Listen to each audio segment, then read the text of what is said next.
Greetings, ladies and gentlemen, it is I, Sculpt, back again with another video comparison, and today we're comparing the Marvel Legends Retro Rhino to the Hasbro original Build-A-Figure Rhino, released, I believe, 2015, 2016, I don't remember, but this figure is really old, and this figure is new, so I cannot wait to do a comparison. Honestly, I'm going to tell y'all right now, this is how you do a proper redo. Taking a look at the accessories right away, you can tell which has the better accessories. So we'll start with this one.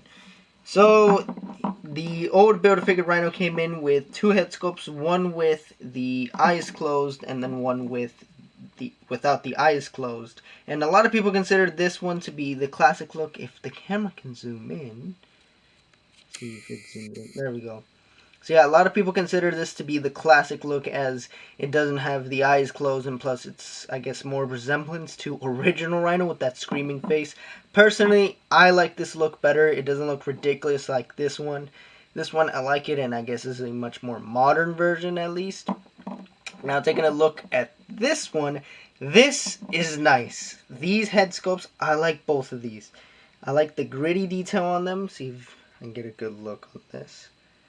But I love the gritty look on it. It is amazing. It is fantastic. Honestly, the skin, it feels nice. It actually looks like it's made out of Rhino. Along with this one, a much more better screaming face and angry face. Not like a screaming, you know, I'm going to kill you face, like the other one. So yeah. Of course, he does come with extra hands. He comes with open hands, and he does come with fisted hands, which is nice. And you can put a figure in these hands, so you can be throwing around Spider-Man like a rag doll.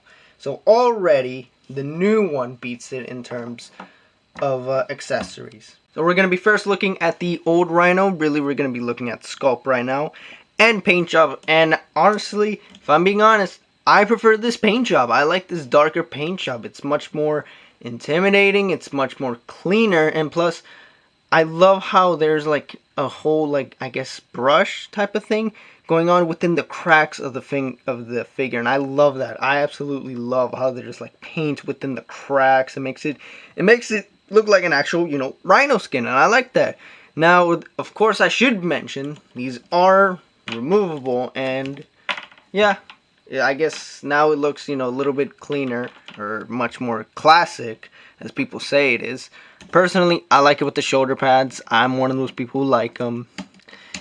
Honestly, I kind of like the shoulder pads, but I will get into those later, how they affect the articulation, because that is something worth bringing up. Let's see if I can put it in right. This one mainly is a little bit annoying. There we go.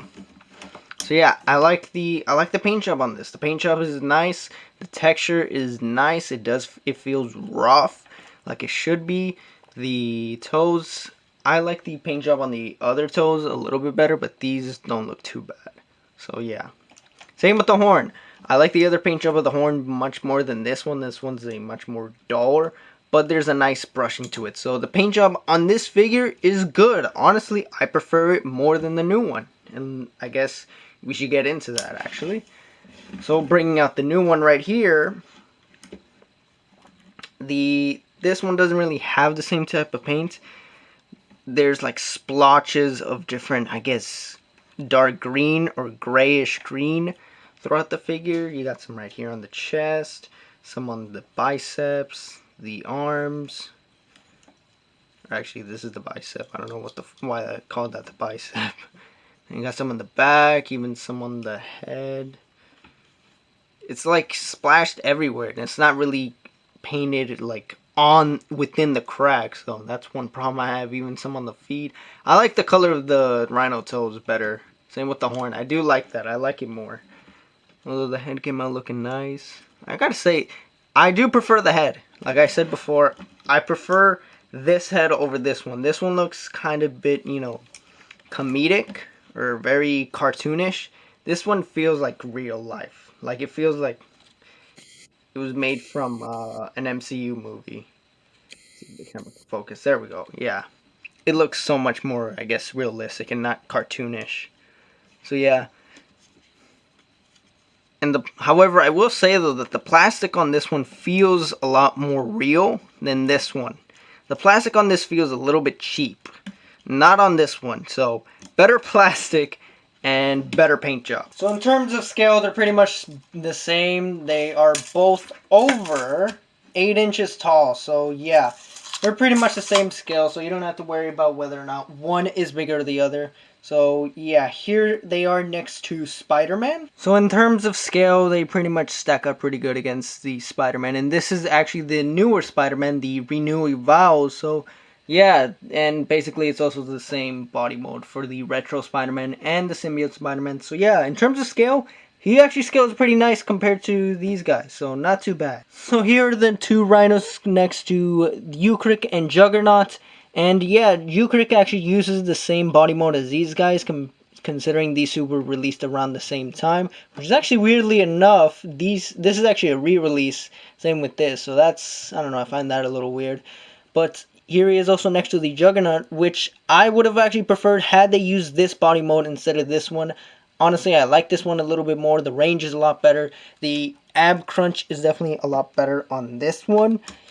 So you can get him into some really good running poses with this figure, and I wish they used it on the Rhino. Plus, we don't really ever see that body mode, as I recall, that very often. So it would have been nice if we used this body mode instead of reusing this one. So yeah. Now, which Rhino figure is the better one?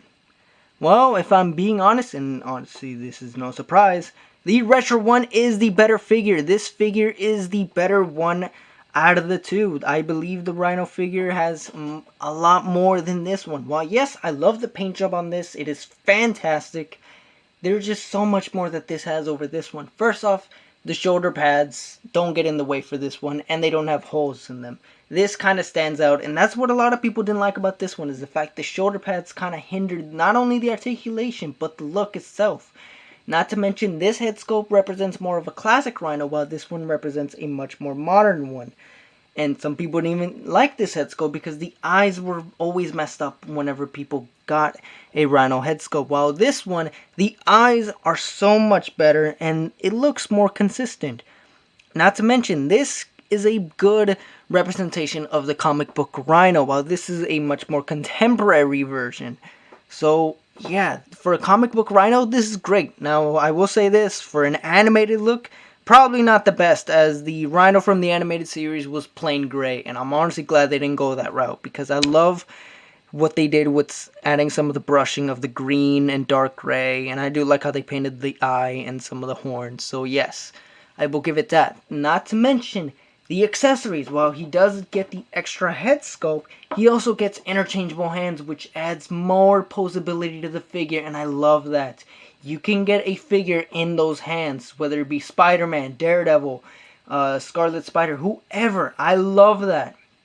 Now, I will say this, and it goes for both. I do wish they both went on a much bigger body mode, as one of the many reasons why people love the Marvel Select Rhino is because it's on a much bigger and better body. And to be fair, Rhino has been depicted in many different comic book arts. Sometimes, you know, this size, Hulk size, Juggernaut size, many different sizes. But I would have appreciated had they made this new retro one on a much bigger body mode. Preferably the Juggernaut one. But to each his own, I guess. So yeah, I recommend getting this figure, as this figure is at a really good price point, and honestly just a much better figure overall. While this one, if you have this one, the old one, you're better off selling it, as you can probably get some decent money for it. And I feel bad for anyone who paid a lot of money for this figure. I mean, I know I sure hell did. But anyways, thank you guys for watching. Like, comment, subscribe. Don't forget to check out my other videos, and with that being said, I am out.